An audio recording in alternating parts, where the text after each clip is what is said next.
चलिए सर, अब बात आती है अबाउट द इर्रेगुलर सॉलिड। अब हमारा क्वेश्चन है, how we can calculate the density of irregular irregular solid. पहले केस में सर हमने तो डिस्कस करा था एक सॉलिड के बारे में, एक रेगुलर सॉलिड के बारे में, उसकी डेंसिटी कैसे फाइंड आउट करते हैं।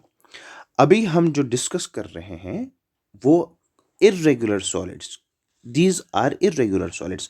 सर इर्रेगुलर सॉलिड आपको पता है कोई भी चीज़ होगी जिसके प्रॉपर डायमेंशंस आपको दिए गए नहीं हो, या आप you can easily identify it.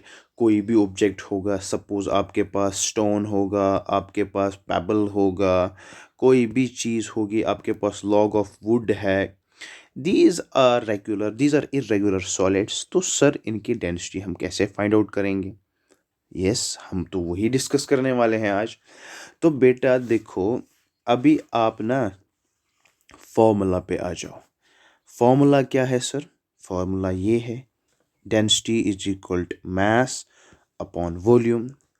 अब सर देखो, मैंने आपको पिछले लेक्चर में भी आपको बताया कि मास जब किसी ऑब्जेक्ट का हम फाइंड आउट करते हैं तो मास को हम फाइंड आउट करेंगे विद द हेल्प ऑफ, शाबाश, हाँ सर हमें पता है, दिस इज बीम बैलेंस।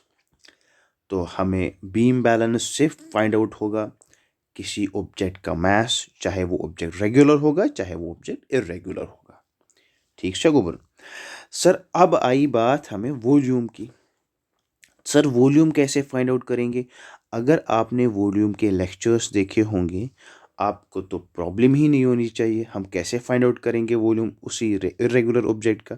हाँ सर वो तो हमें पता है, हम वहाँ पे वाटर डिस्प्लेसमेंट मेथड लगाते थे। वाटर डिस्प्लेसमेंट मेथड से हम किसी इरेगुलर सॉलिड का वॉल्यूम निकालते थे। सर थोड़ा सा हमें यहाँ पे रिपीट कराइए। कोई बात नहीं, देखिए सर, वाटर डिस्प्लेसमेंट मेथड क्या है मैं आपको बताता हूँ। हमारे पास कोई भी, सपोज यहाँ पे एक स्टोन है, छोटा सा पेबल है, इसका हमने वॉल्यूम फाइंड आउट करना है। सर हम क्या करेंगे, हम एक ग्रेजुएटेड बीकर लाएंगे। आपको पता है ग्रेजुएटेड बीकर क्या होता है, जिसके बाहर से वो रीडिंग शो होती थी। ओके, यहाँ मान लो ये है 50, this is 100 ml, this is 150 ml। ठीक है बेटा? सर हमने यहाँ पे पहले वाटर फिल किया इसमें up to 100 ml, suppose. Sir ये ठीक है 100 ml, so this becomes the volume 1, initial reading is 100 ml। Very good. Sir water displacement method समझाइए हमें। Okay, I will make you understand it. Sir हमने इस stone को, इस पेबल को हमने टाई किया विद अ थ्रेड, तो फिर उसके बाद हमने सस्पेंड किया इस स्टोन को इसमें। ठीक है, किस में? We have drop this, we have filled this stone into this graduated beaker. Sir क्या होगा जब as soon as I keep this, as soon as I dip this stone into this graduated. Sir एक बात तो यहाँ पे है कि हम इसके बाउंड्रीज जो है ना, इसके बाउंड्रीज टच नहीं होनी चाहिए into the walls of this beaker, नहीं, it should suspend in the middle of this. Sir ठीक है। अब जब as soon as I drop this, I dip this stone into this water, sir क्या होगा? Sir easily this water will go on rising, the level of water will rise. ठीक है, जब level of water rise हुई है, suppose हमने वहाँ पे वो रीडिंग देखनी है, तो उसका वॉल्यूम क्या आएगा? V2, suppose this will be equal to 150 ml। हाँ सर यहाँ तक तो पता है। V1 हमारा 100 ml आया, V2 हमारा 150 ml आया। V2 कैसे 150 आया? जब हमने स्टोन को इसमें डिप किया है तो वाटर राइज हुआ।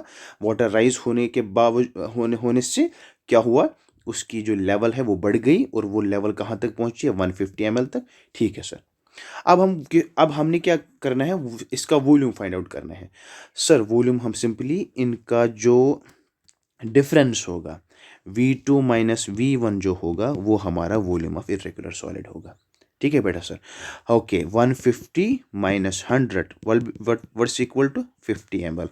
ओके सर, 50 ml इस स्टोन का वॉल्यूम है, 50 ml इस स्टोन का वॉल्यूम है। सर आपने कैसे बताया कि ये वाटर डिस्प्लेसमेंट मेथड है? हाँ बेटा, वाटर डिस्प्लेसमेंट मेथड मैंने आपको इसलिए बताया बिकॉज एज सुन एज मैंने इस स्टोन को जब डिप कराया किस में, वाटर में, इसने अपनी जगह बना ली। जब इसने अपनी जगह बना ली, सर जगह तो है, वहाँ पे तो वाटर ही था।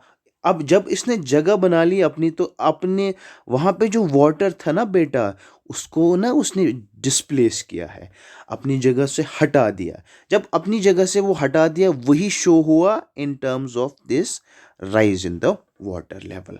तो जब इसने डिस्प्लेस किया वाटर को, तो उस इसीलिए हम इस चीज़ को वाटर डिस्प्लेसमेंट मेथड कहते हैं। तो सिंपली जितनी भी आपकी वाटर लेवल राइज होगी, वही हमारी वॉल्यूम ऑफ इरेगुलर सॉलिड होगा।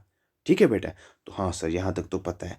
अब हम जो डेंसिटी फाइंड आउट करेंगे उस रेगुलर इरेगुलर ऑब्जेक्ट का, देखो सर, मैथ्स तो कैलकुलेट करेंगे with the help of beam balances. ठीक है बेटा, beam balance I will write it again. Density जो है, density is equal to mass upon volume. अब हमने फाइंड आउट करना है डेंसिटी कौन सा सॉलिड है, इरेगुलर सॉलिड है बेटा। Very good. अब कौन सा मेथड अडॉप्ट करेंगे to calculate mass? Yes sir, beam balance. ये तो पता है सर, ये तो हमें पता है। अब सर वॉल्यूम कैसे फाइंड आउट करेंगे इस इरेगुलर सॉलिड का? Yes sir, water displacement method से। वाटर डिस्प्लेसमेंट मेथड से। सर फिर डिफरेंस क्या है? जब हमने पहले पढ़ा था रेगुलर और अब पढ़ रहे हैं इरेगुलर।